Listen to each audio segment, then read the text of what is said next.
So good morning students. तर आज आम्ही शिकणार आहोत WH क्वेश्चन्स.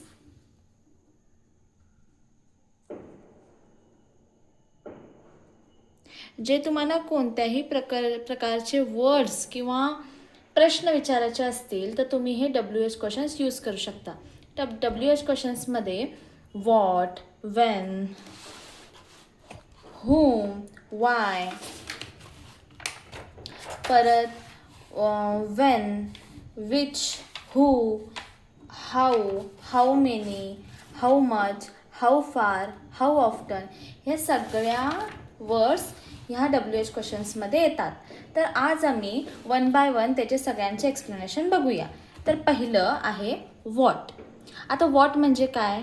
काय याचा अर्थ काय आहे? काय. तर याची व्याख्या बघूया, म्हणजेच डेफिनेशन बघूया. आपण वॉट हा शब्द तेव्हा वापरतो जेव्हा आपल्याला कोणतीही माहिती विचारायची असते. बघा आणि एकदा सांगतो. वॉट हा शब्द तेव्हा वापरतो जेव्हा आपल्याला कोणतीही माहिती विचारायची असते.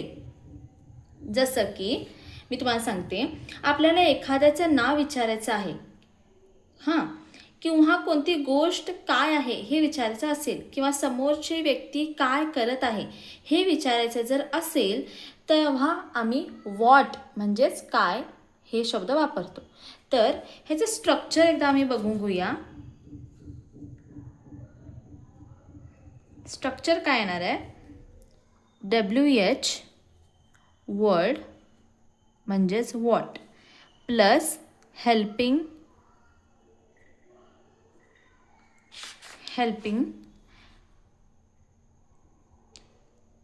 प्लस सब्जेक्ट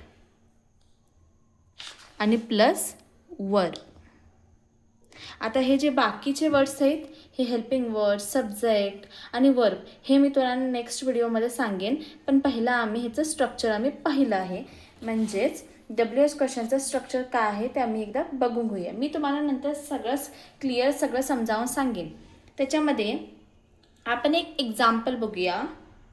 आता जसं की म्हणून चला, तुझं पहिलाच प्रश्न आम्ही विचारूया की तुझं नाव काय आहे. तर व्हॉट इज युअर नेम हा आहे प्रश्न. म्हणजे आम्ही व्हॉट म्हणजे काय, तुझं नाव काय आहे हा मी प्रश्न विचारतो आहे, बरोबर. त्याच्यानंतर त्याच्यात थोडंसं अगदीच थोडं डिफिकल्ट एक प्रश्न विचारून घेऊया. जसं की आम्हाला विचारायचं आहे, तू आता काय करत आहेस. तर आम्ही विचारूया, what are you doing right now. समजलं? आता याचा अर्थ काय आहे? What are you doing right now म्हणजे तू आता सध्या काय करत आहेस. व्हॉट म्हणजे काय, राईट नाव म्हणजे आत्ता, आणि डुईंग म्हणजे काय करत आहेस. समजलं? व्हॉटचं तुम्हाला समजलं, व्हॉट कुठे यूज करतात, कशासाठी यूज करतात. आता आम्ही जाऊया वेअर. आता वेअर म्हणजे काय हे आम्ही पाहून घेऊया. तर आता फर्स्ट आता वेअरची व्याख्या पाहून घेऊया. वेअर म्हणजे कुठे. वेअर म्हणजे काय, कुठे. समजलं? आता मी वेअर म्हणजे काय ते बघूया. वेअर हा शब्द आपण जागा म्हणजेच प्लेस विचारण्यासाठी वापरतो. आता इथं काय आहे, वेअर हा शब्द आम्ही कधी वापरतो, जेव्हा आपल्याला जागा किंवा कशा बाबतीमध्ये आम्हाला जर विचारायचं असेल त्या जागेला आम्ही वेअर हा शब्द वापरतो. आता ह्याच्यामध्ये आम्ही याचं स्ट्रक्चर बघून घेऊया, नेमकं वेअरमध्ये काय येणार आहे. अगेन मी तुम्हाला सांगितलं, पण बघा, जेव्हा आपल्याला एखाद्या व्यक्तीची किंवा वस्तूची, गोष्टीची जागा म्हणजे समजा की लोकेशन विचारायची असेल तेव्हा आम्ही वेअर वापरतो. तर मग ह्याचं स्ट्रक्चर एकदा बघून घेऊया. वेअर प्लस हेल्पिंग वर्ड, मी हेल्पिंगच फक्त लिहिते, प्लस सब्जेक्ट आणि प्लस वर्ब. ह्याच्याबद्दल मी तुम्हाला सांगते, ह्याच्याबद्दल मी नंतर तुम्हाला शिकवलं जाईल. पहिला आम्ही WH क्वेश्चन्सबद्दलच समजून घेऊया. ओके. तर आता मी असं समजून घेऊया की ह्याच्यामध्ये डिफिकल्ट वर्ड्स काय आहेत हे समजून घेऊया.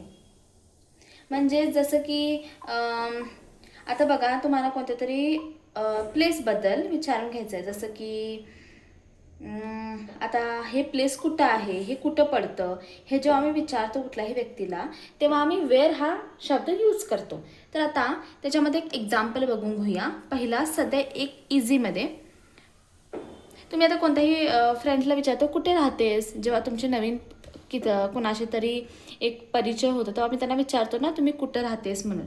त्याच्यामध्ये तुम्ही असं विचारू शकता, वेअर डू यू लिव्ह, म्हणजे तू कुठं राहतेस. समजलं. आता सेकंड बघूया. आता मी बघा तर विचारतो ना, तू कोणत्या कॉलेजला जातेस ग, तू कोणत्या स्कूलला जातेस, हे आम्ही विचारतो ना अक्सर आम्ही कोणत्याही आमच्या ओळखीच्या व्यक्तीला. तेव्हा आम्ही हा प्रश्न असं विचारायचं आहे. तर आम्ही हा वेअर शब्द यूज करतो. Where are you going after college. म्हणजे आता मी फ्रेंड्सना विचारतो की तू आता घरी गेल्यानंतर काय करणारीस, किंवा तू कॉलेजनंतर काय करणार. सेम इथं लिहायचं, where are you going after home. घरी गेल्यानंतर काय करणार विचारायचं असेल तर कॉलेजच्या जागी होम लिहायचं. समजलं. किंवा where are you going after the tuition, म्हणजे ट्युशनकडनं जाऊन आल्यानंतर तू आता काय करणार आहेस असं जर विचारायचं असेल तर आम्ही इथे तुम्ही होम घालू शकता, किंवा कॉलेज घालू शकता, किंवा स्कूल घालू शकता. समजलं. वेअरच्या जागी तुम्हाला समजलं म्हणजे तू कुठे जाणार आहेस ह्याबद्दल जर आपल्या कुठल्याही व्यक्तीला प्रश्न विचारायचा असेल तर आम्ही वेअरचा हा वापर करतो. समजलं. आता आम्ही बघूया होम. आता होम कुठे यूज करतात.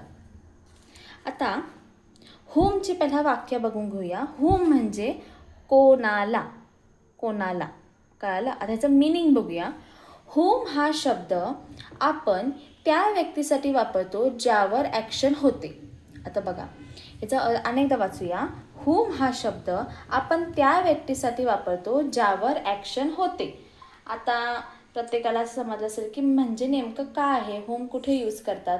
नॉर्मली तुम्ही ऐकलं असाल, पण मी तुम्हाला सांगते, जेव्हा प्रश्नामध्ये कोणाला विचारायचं असेल तेव्हा आम्ही होम विचारतो. आज जसं की पकडून चला, आता मी हू म्हणजे कोण येणार आहे ग असं आम्ही बोलतो. बरोबर आहे. मग कोणच्या जागी आता मी तुम्हाला नेक्स्ट येणारच आहे, कोण म्हणजे हू येणार आहे. पण आता मी हू म्हणजे कोणाला, तो आम्ही म्हणतो ना हे कोणाला देणार आहेस, हे कोणासाठी देणार आहेस, हे जेव्हा मी विचारतो ना तेव्हा हूम म्हणजे कोणाला. तर त्याचं आम्ही स्ट्रक्चर बघून घेऊया. Whom again same, whom plus helping word plus subject आणि प्लस वर्ब. समजलं. आता आम्ही ह्याचं क्वेश्चन्स बघूया. म्हणजे तुम्हाला जर मी तुम्हाला एक्झाम्पल बरोबर दिलं ना तर तुम्हाला आयडिया होऊन जाईल की नेमकं मी काय सांगते आहे. तर त्याचं आम्ही एक एक्झाम्पल बघूया. आता मी बघा, हा तर तुम्ही जनरली नॉर्मली यूज करणारा वर्ड आहे. तर बघूया. बघा हां, whom did you कॉल, म्हणजेचा अर्थ काय आहे, तू कोणाला फोन केला. आता जनरली आम्ही फ्रेंड्सना कॉल करतो, त्यांचा फोन बिझी येतो, तेव्हा मी त्यांना विचारतो ना नंतर ती फोन जेव्हा आम्हाला रिटर्न बॅक करतो की तू कोणाला कॉल केलेलीस विचारतो ना. सेम त्या जागेला तुम्ही हा शब्द यूज करा, whom did you कॉल. समजलं. आता नेक्स्ट बघा, अनेक जर थोडंसं डिफिकल्ट बघूया. आता बघा इथं, whom आर यू इन्व्हायटेड किंवा इन्व्हायटिंग टू दी पार्टी. आता याचा अर्थ काय आहे. की तू पार्टीला कोणाला बोलवले आहेस. म्हणजे याचा काय अर्थ आहे की तू पार्टीला कोणाला बोलवले आहेस. Whom are you inviting to the party. आता याचा अर्थ काय आहे म्हणजे की तू पार्टीला कुणाकुणाला बोलवले आहेस. सेम अगेन आम्ही असं म्हणतो नाही, whom are you invited to the marriage. म्हणजे तू लग्नाला कुणाकुणाला बोलवले आहेस. Same, whom are you invited to the birthday party. तू बड्डेला कुणाकुणाला बोलवलं आहे हे आम्ही जनरली विचारतो ना कुणालाही, की तू बड्डेला कुणाला बोलवले आहेस का, किंवा तू कुणाला लग्नाला बोलवलं आहेस का, किंवा समथिंग होम ओपनिंगनं बनवलं. सेम, इन्व्हायटिंग टू दी घालायचं नाही तर तुम्ही कोणत्या फंक्शनबद्दल बोलत आहात, किंवा दीपावली, गणपती किंवा कोणत्याही सणाला जर तुम्हाला बोलवायचं असेल तर तुम्ही ह्या पार्टीच्या जागेला त्या सणांचा नाव घालू शकता. समजलं. किंवा प्लेससुद्धा घालू शकता. म्हणजे असंही तुम्ही सेंटेन्स एक बघितला तर तुम्हाला हजारो एक्झाम्पल्स तुमच्या डोक्यात येतात. तर हे तुम्ही नोट डाऊन करून घ्या, जेणेकरून तुम्ही घरी जाऊन तुम्हाला एक थोडे प्रॅक्टिस होऊन जातं. आता नेक्स्ट आहे वाय. आता बघा वाय. आता आम्ही कधी कधी विचारतो ना, हे का ग, का, हा आम्ही असा प्रश्न विचारतो. मग आता वाय म्हणजे काय, का. जेव्हा आता आम्ही काहीतरी वेगळं करत आहे, असं का तुला काय झालं, असं मी समथिंग विचारतो. मग काय झालं म्हणजे व्हॉट हॅपन म्हणजे काय झालं. आता असं का करतेस, why are you doing like that म्हणजे का असं करतेस म्हणजेच का. समजलं. आता मीनिंग बघूया ह्याचं. वाय हा शब्द आपण कारण, रिझन म्हणजेच रिझन विचारण्यासाठी वापरतो. आता आपली फ्रेंड थोडीशी सॅड आहे तर आम्ही त्याला विचारतो ना, का आज तुझा मूड ऑफ आहे विचारतो ना, तेव्हा रिझन म्हणजे आम्हाला तिचं रिझन विचारायचं असतं. किंवा समथिंग काहीतरी झालेलं आहे, समथिंग तुम्ही रस्त्यानं कुठेतरी जात आहात आणि अचानक काहीतरी झालं, तुम्हाला हे असं का झालं असं आम्ही जेव्हा विचारतो ना, म्हणजे रिझन काहीतरी रिझन असेल ना, असं का, त्या जागेला आम्ही वायचा यूज करतो. तर याचं structure same again, Y plus helping word plus subject आणि प्लस वर्ब. आता तुम्ही म्हणत असाल की मी एवढं ग्रॅमॅटिकली का शिकवते, पण कधी कधी ना हे थोडं हे जे वर्ड्स आहेत ना, किंवा हे जे स्ट्रक्चर आहे ना, हे तुम्हाला ॲक्च्युअलमध्ये थोडं सेंटेन्स बनवायला यूज होतं. ते मी का यूज होणार आहे मी तुम्हाला नंतर सांगेन, पण सध्या मी तुम्हाला आता WH क्वेश्चन सांगते. नेक्स्ट व्हिडिओमध्ये मी तुम्हाला हे स्ट्रक्चर का बनवतात, कशासाठी, आणि ह्याचं नेमकं हेल्पिंग आणि हे सब्जेक्ट आणि हे वर्ब काय आहे हे मी तुम्हाला सगळं सांगेन. त्याच्या आधी बघून घेऊया. आता मी थोडक्यात माहिती सांगते तुम्हाला. जेव्हा आपल्याला एखाद्या गोष्टीचे कारण विचारायचे असते तेव्हा आम्ही वाय वापरतो. सेम मी तुम्हाला सांगितलं होतं की जेव्हा मला कोणत्या तरी व्यक्तीचं कारण विचारायचं असेल तेव्हा मी वायचा यूज करतो. तर आता त्याच्यामध्ये येणार आहेत एक एक्झाम्पल त्याच्यामध्ये. आता बघा नॉर्मली आता मी स्कूलमध्ये जातो तेव्हा आम्हाला लेट होतं, तेव्हा मला मॅम्स विचारतात की बाबा का उशीर झाला, म्हणजे रिझनच असतं ना, मॅमला रिझनच विचारायचं असतं. तर मग आम्ही तिथे का लिहितो, why are you late. Late म्हणजे काय, उशिरा. समजलं. सेम अगेन थोडं डिफिकल्टमध्ये घेऊया. बघा, वाय आर यू लर्निंग घ्या इंग्लिश एव्हरी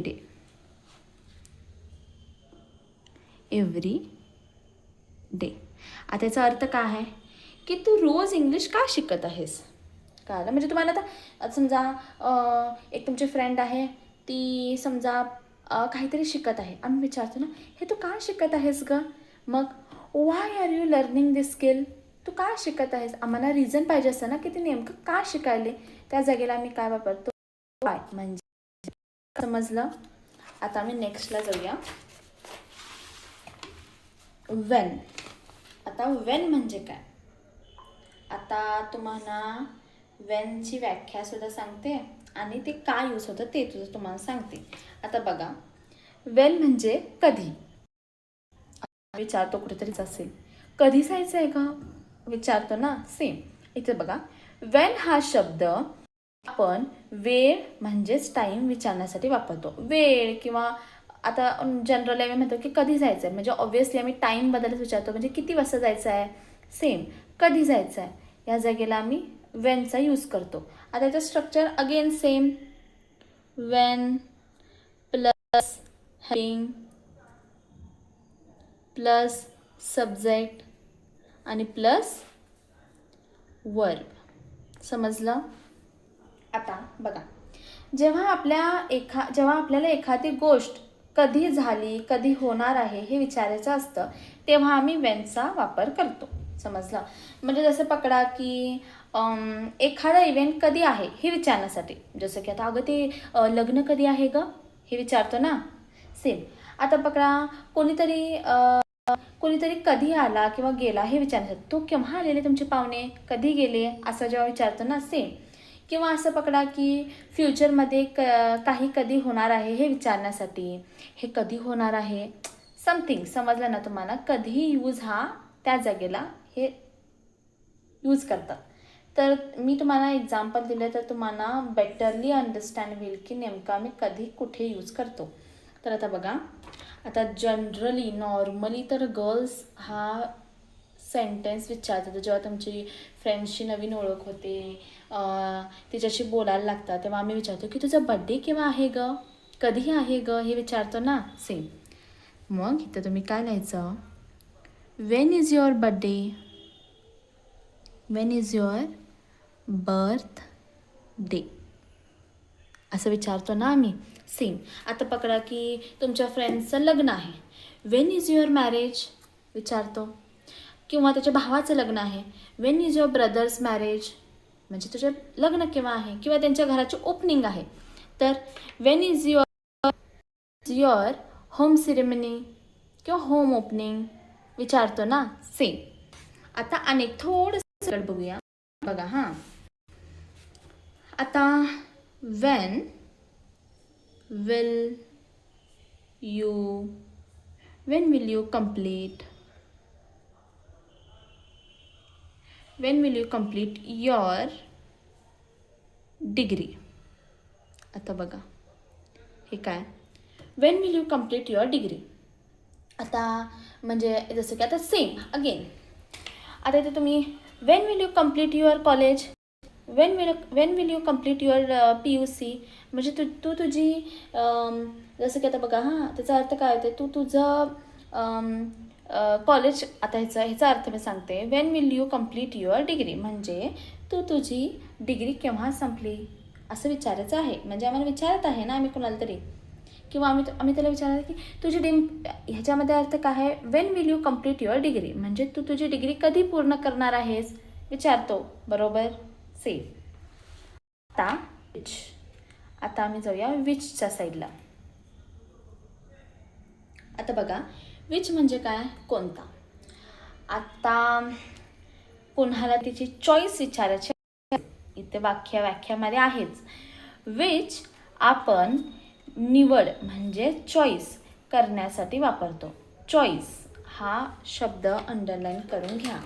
चॉईस म्हणजेच जेव्हा आम्ही कोणत्या तरी व्यक्तीची चॉईस असतो तेव्हा आम्ही विचचा यूज करतो.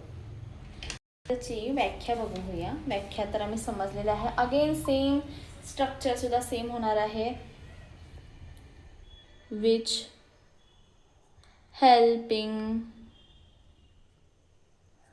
सब्जेक्ट आणि वर्ब. बघा आता मी थोडक्यात सांगते. बघा, समजा जेव्हा आपल्यासमोर 2 किंवा जास्त पर्याय असतात आणि त्यातून एक निवडायचा असतो तेव्हा विच वापरतो. बेस्ट एक्झाम्पल, समजा फ्रेंड्ससोबत, तुमच्या दोस्तांसमोर तुम्ही बाहेर गेलात शर्ट घ्यायसाठी आणि किंवा ड्रेस घ्यायसाठी, तर तुमच्याकडे एक ऑप्शन्स आहेत. तर तुम्ही हां जर असे पकडा तर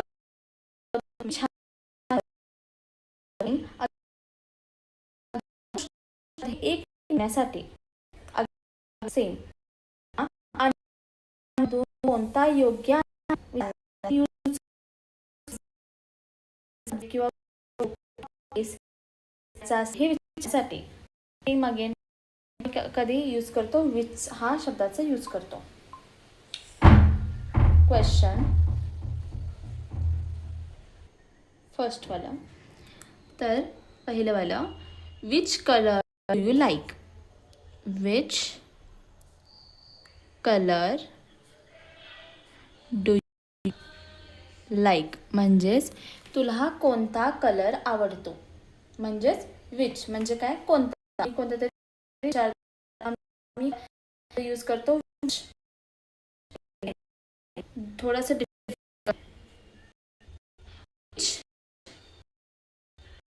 सब्जेक्ट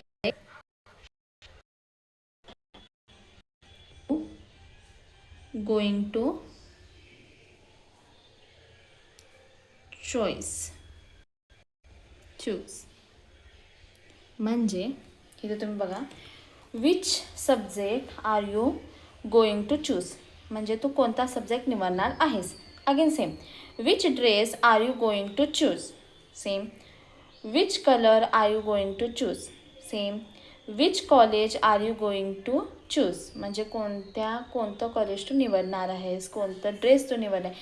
सब्जेक्टच्या जागेला काय करायचं आहे, कोणतं तरी वर्ब म्हणजे जसं की college, school, dress, colour, place, country ह्या जागेला विचचा यूज करतो. म्हणजे ह्या शब्दाचा अर्थ बघणार आहोत. तर हू म्हणजे कोण. आता त्याचा अर्थ मिनिंग म्हणजे व्याख्या डेफिनेशन बघणार आहोत. हू हा शब्द आपण व्यक्ती म्हणजेच पर्सन बद्दल विचारण्यासाठी वापरतो. जसं की समजा एक पकडा की कोणत्या तरी मूवीमध्ये कोणता हिरो आहे, मग कोणता हिरो आहे हे विचारण्यासाठी म्हणजे पर्सनबद्दल विचारत आहोत. मग ते इट मे बी एनिथिंग. मग ते हू म्हणजे कोण आहे किंवा तुमच्या घरात कोण आलं आहे का हे जेव्हा आम्ही विचारतो तेव्हा आम्ही कोणत्या शब्दाचा यूज करतो, हू. तर त्याचं structure again same, who plus helping, again subject plus verb. आता ह्याच्यामध्ये आता फर्स्ट जेव्हा आपल्याला कोण व्यक्ती आहे हे विचारायचं करतो. सेम ह्याच्यामध्ये अजून थोडेसे आहेत बघा. कोण आहे हे विचारण्यासाठी कोणतरी कोणाच्या घरात आले तर आम्ही विचारतो की कोण आहे. सेम. देन कोण काम करत आहे हे विचारण्यासाठी सेम अगेन काहीतरी विचारायचं असेल तर कोण काम करत आहे. सेम. कोणाने काही केलं आहे का हे विचारण्यासाठी म्हणजे आता काहीतरी झालं आहे तर कोण केलं हे असं आम्ही बोलतो ना. सेम अगेन तर तिथं आम्ही कोण म्हणजेच हूचा वापर करतो. त्याच्यामध्ये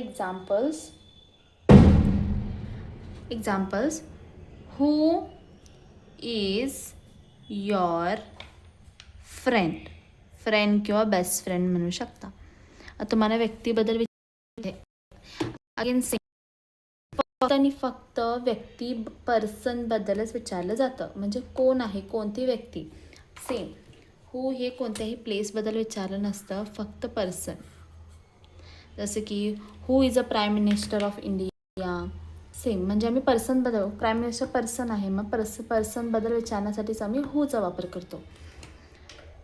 समज. नेक्स्ट वन, अनेक हू is teaching you English.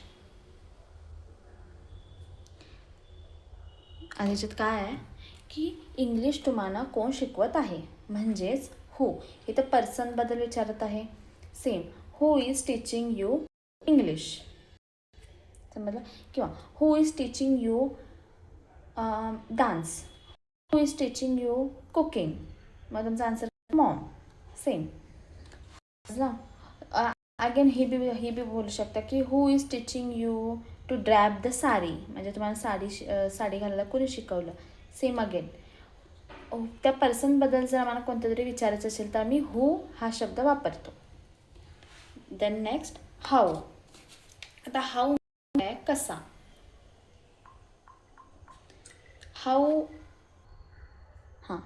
How म्हणजे कसा.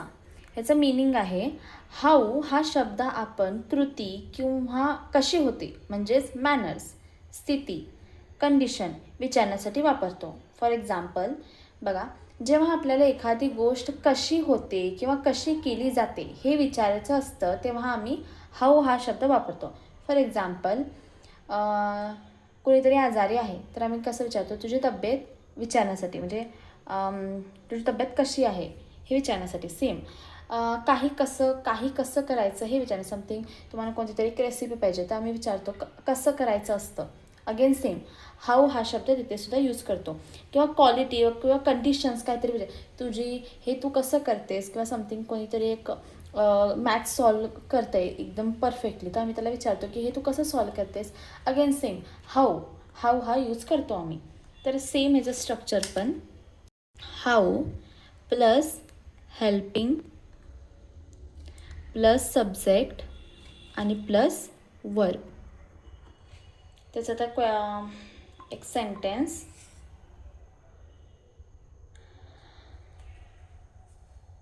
आता मी कोणाला तरी विचारतो समथिंग आजारी आहे किंवा खूप त्यानंतर भेटलेला त्याला आम्ही विचारायचं हाऊ आर यू. यू म्हणजे तू आहेस किंवा तू कशी आहेस. Again same. Then next, how do you prepare for your exam. Same again आम्ही हेच विचारूया. बघा, how do you prepare for your exam. For your exam म्हणजे याचा अर्थ काय आहे की तुझ्या परीक्षेसाठी प्रभावीपणे कशी तयार करतेस. म्हणजे जसं की तू तुझी तयारी कशी करत आहेस त्याला आम्ही कोणतं how do you prepare for your exam म्हणजे तू एक्झामची तयारी कशी करत आहेस हे जेव्हा आम्ही कोणत्या तरी व्यक्तीला विचारायचे असेल तेव्हा आम्ही हाऊ हा शब्दाचा वापर करतो. देन नेक्स्ट, हाऊमध्ये 3 प्रकार येतात, जसं की 4 येतात. Same how many, how much, how far आणि हाऊ ऑफ्टन. हे सुद्धा आम्ही बघणार आहोत. ह्याचे 4 पार्ट्स आहेत हाऊमध्ये. पण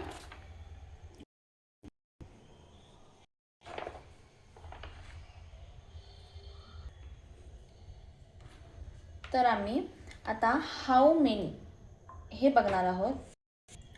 हाऊ मेनी म्हणजे किती. आता त्याची व्याख्या बघा. हाऊ मेनी म्हणजे किती. ह्याला आम्ही मोजता येणाऱ्या गोष्टीसाठी वापरतो, म्हणजे मेजरिंग येणाऱ्या गोष्टीसाठी आम्ही वापरतो. जसं की कोणतीही गोष्ट मेजरिंग करतो त्या जागेला आम्ही हाऊ मेनीचा यूज करतो. फॉर एक्झाम्पल अनेक मी तुम्हाला सांगते, जेव्हा आपल्याला संख्या विचारायची असते किंवा एक गोष्ट मोजता येते तेव्हा आम्ही हाऊ मेनी विचारतो. जसं की आम्ही कोणतं तरी विचारत आहे की तू फोन कितीला घेतेस, मग आम्ही विचारतो ना हाऊ मेनी रुपीज विचारतो ना. किंवा सेम इट्स अ स्ट्रक्चर. किंवा बुक्स, फॉर एक्झाम्पल बुक्स विचारताना किंवा पेन्स विचारताना किंवा students, how many students are there in class ते विचारताना किंवा कोणत्या तरी फ्रुट्समध्ये, तेव्हा आम्ही ह्या जागेला जी गोष्ट मोजता येते किंवा जे काउंटेबल आहे किंवा नंबर्समध्ये काउंट्स करतात मेजर करतात त्या जागेला हाऊ मेनी यूज करतात. सेम त्याचं structure how many plus plural plus helping. Plural नाव येतं आहे, helping words. Again subject plus verb. याच्यामध्ये एक क्वेश्चन्स आहे. क्वेश्चन आहे, how many books do you have. म्हणजे तुझ्याकडे किती बुक्स आहेत. Same how many pens do you have. Same ह्या जागेला तुम्ही बुक्सच्या जागेला तुम्ही पेन्स यूज करता, हाऊ मेनी ड्रेस यूज करता, how many cars you have. म्हणजे जी गोष्ट मोजता येणार असते त्या जागेला आम्ही बुक्सच्या जागेला आम्ही कोणतीही जी गोष्ट मोजता येते त्या जागेला आम्ही हाऊ मेनीचा यूज करतो. अगेन सेम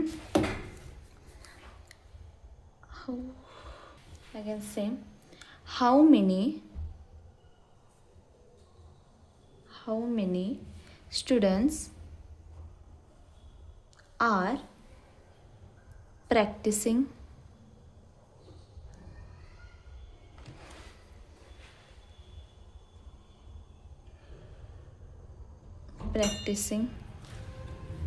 इन डान्स म्हणजे की किती स्टुडंट्स डान्ससाठी प्रॅक्टिस करत आहेत. मग स्टुडंट्स हे मेजरिंग आहे, ते मेजता येणारे वर्ड्स आहेत. जसं की ते काउंटेबल आहे. It's not so much of peoples. म्हणजे जसं की आम्ही केस मेजू शकतो का? नाही, this is not a countable. Again same ढग मेजू शकतं का? This is also not countable. Main the thing is जी गोष्ट काउंटेबल आहे किंवा आम्ही दूध काउंट करू शकतो का? काउंट म्हणजे एक एक एक एक असं करू शकतो का? नाही. सेम तर हाऊ मेनीला यूज करतो. म्हणजे जी ॲक्च्युअलमध्ये संख्या मोजता येते त्या जागेला आम्ही हाऊ मेनीचा यूज करतो. समजलं? आता आम्ही बघूया हाऊ फार म्हणजे किती लांब. अगेन हाऊ फार हा शब्द आपण डिस्टन्स विचारण्यासाठी करतो. जसं की समजा की तुम्ही खूप चालला आहात आणि तुम्ही म्हणता की अरे आता किती दूर आहे हे, तर मग आम्ही विचारतो ना किती लांब आहे. किंवा कोणत्या तरी गावाबद्दल तुम्हाला चौकशी करायची असेल तर हे किती लांब आहे हे जे आम्ही विचारतो तेव्हा आम्ही हाऊ फारचा यूज करतो. किंवा कोणत्या तरी फ्रेंडला विचारतो की तुझं स्कूल किती लांब आहे. अगेन सेम हाऊ फारचा आम्ही यूज करतो. तर अगेन सेम मी तुम्हाला सांगितलेलं की याचं जसं की घर किंवा शाळा किती लांब आहे किंवा एका शहरातून दुसऱ्या शहरापर्यंत जाण्यासाठी किती अंतर आहे किंवा कोणत्या ठिकाणाचे किती अंतर आहे. अगेन मी तुम्हाला सेम सांगितलं होतं की ते ज्या जागेला यूज करतात त्या जागेला हाऊ फार हे यूज करतो. तर सेम ह्याचे एक्झाम्पल्स आम्ही बघून घेऊया. बघा अगेन सेम इथं स्ट्रक्चर सेम येणार. हाऊ मेनी, हाऊ फार plus helping word plus subject plus verb. हे मी तुम्हाला नंतर शिकवीनच फक्त तुम्हाला समजायसाठी. आता ह्याच्यामध्ये एक सेंटेन्स बघूया. How far is your school. मी तुम्हाला मगाशी सांगितले की तुझं स्कूल किती लांब आहे. Same how far is your village. तुझं गाव किती लांब आहे. How far is your college. तुझं कॉलेज किती लांब आहे. Again how far is your home म्हणजे तुझं घर किती लांब आहे. समजलं? कळालं तुम्हाला? सेम अगेन डिफिकल्टमध्ये जर आम्ही विचारलं गेलं. आता बघा how far is your college from your home. आता बघा ह्याचा अर्थ काय आहे की तुझं कॉलेज तुझ्या घरापासून किती लांब आहे.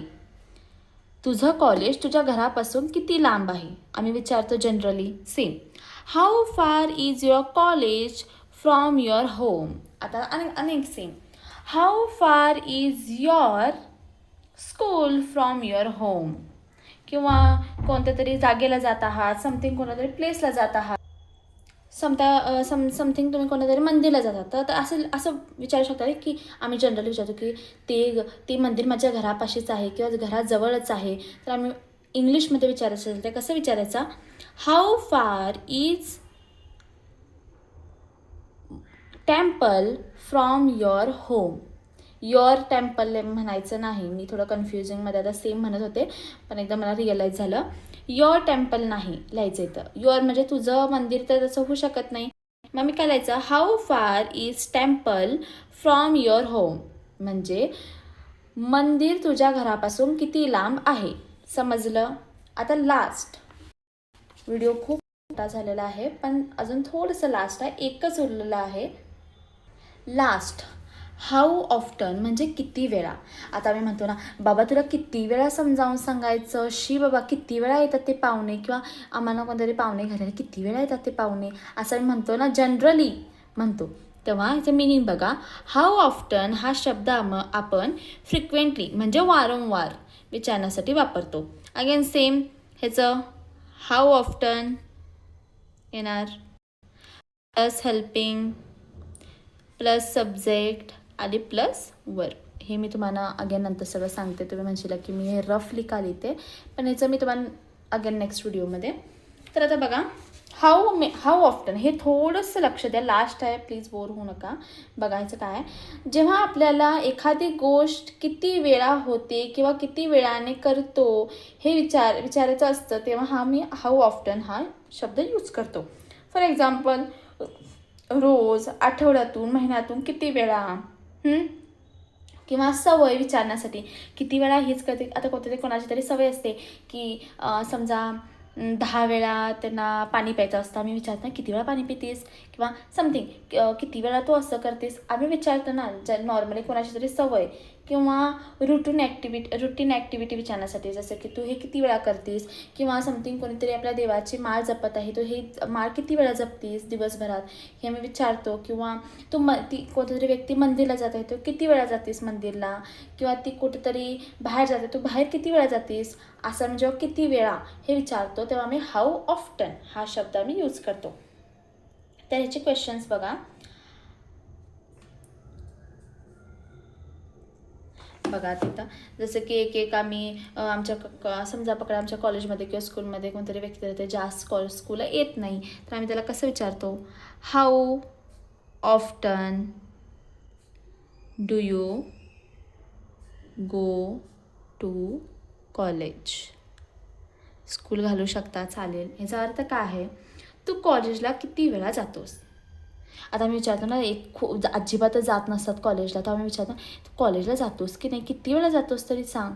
Same, how often do you go to the college. Again same, कॉलेजच्या जागेला मंदिर घाला, किंवा कोणतरी व्यक्ती आता नॉर्मली हॉस्टेलमध्ये राहायला येतं, तेव्हा आम्ही त्यांना विचारतो की घरी जातेस, किती वेळा जातेस, तर आम्ही त्याला विचारतो. तेव्हा same again, how often do you go to your village किंवा युअर होम. कळालं, हे तुम्हाला एक्झॅक्टली समजलं. हॉस्टेलमधून कोणतरी तर असते, आम्ही त्यांना विचारतो तुझ्या घरी जातेस की नाही, किती वेळा जातेस घरी. Same, how often do you go to your village किंवा your home. Again same. Next अनेक बघून घेऊया. How often do you practice speaking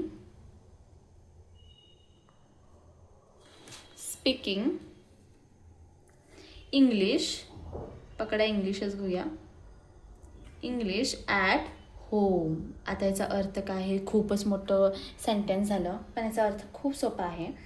तू घरी इंग्लिश बोलण्याचा सराव किती वेळा करतेस. म्हणजे काय, सराव. Again practice.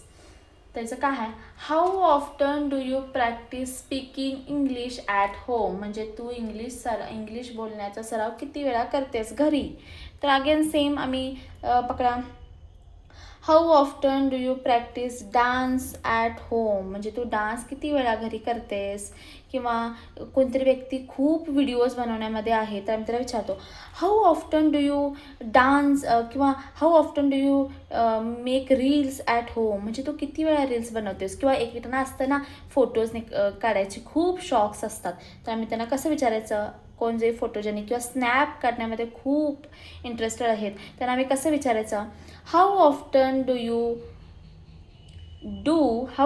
You make snap at home. म्हणजे तू घरी किती स्नॅप बनवतेस, किती वेळा स्नॅप बनवतेस. समजलं. तर आजच्या ह्या व्हिडिओमध्ये आम्ही काय काय पाहिलो आहोत बघा. एक छोटंसं रिमाइंडर म्हणून मी तुम्हाला सांगते. आम्ही पाहिलो आहेत what, again where, again whom, again why, when, which, who, how many, how far आणि हाऊ ऑफ्टन. हाऊ मच मी तुम्हाला नंतर सांगेन, किंवा का मी नाही सांगितलं हे मी तुम्हाला नंतर सांगेन.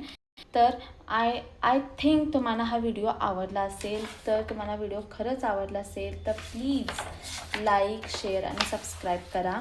आणि होप की मी तुमचे सारे डाऊट्स क्लिअर केले असेल. जरी कुणाला नाही समजलं किंवा अजून थोडं स्टील तुम्हाला कन्फ्यूज होत असेल तर तुम्ही मला कमेंट करू शकता. मी तुमचे सगळे डाऊट्स क्लिअर करेन, किंवा अगेन एक छोटासा अनेक सिम्पलमध्ये व्हिडिओ करेन. हा व्हिडिओ खूप मोठा झाला आहे, तर नेक्स्ट व्हिडिओमध्ये मी छोटासा बनवीन, पण तुम्हाला एक्झाम्पल्स मी शॉर्ट्स व्हिडिओमध्ये तुम्हाला होईल इतके एक्झाम्पल्स देईन, म्हणजे वॉटला कोणते कोणते जागाने यूज करतात. नॉर्मली तुम्हाला माहीत असेल सिम्पल तर मी नाही देणार, थोडे डिफिकल्टमध्ये देईन आणि पुढच्या व्हिडिओपासून मी तुम्हाला थोडे होमवर्क्स देईन, तर तुम्ही करू शकता आणि हे तुम्ही प्रॅक्टिस करून घ्या. Okay, thank you, bye bye, have a nice day.